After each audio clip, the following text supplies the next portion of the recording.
L'escalier Frontenac, c'est l'un des endroits qui a été passé au peigne fin par les enquêteurs de la police de Québec dans la nuit de samedi à dimanche pour étoffer la preuve. C'est ici, ou en tout cas à côté de l'escalier, où 2 personnes ont été attaquées par l'assaillant.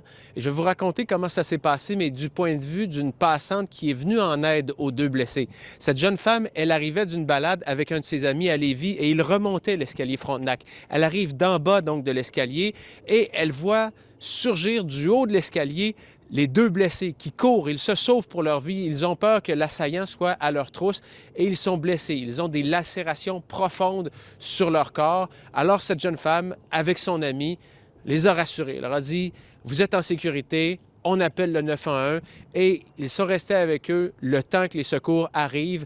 Il y a 2 autres passants également qui sont venus les aider pour notamment aider à contenir les saignements parce qu'ils avaient de graves blessures. Et finalement, ils sont partis en ambulance. Comme c'était le 31, on croyait que c'était une blague, c'était l'Halloween.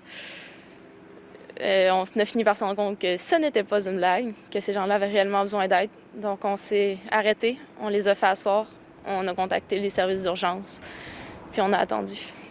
3 jours après les terribles événements, cette jeune femme se dit soulagée parce qu'elle pensait que les 2 blessés ne s'en sortiraient jamais.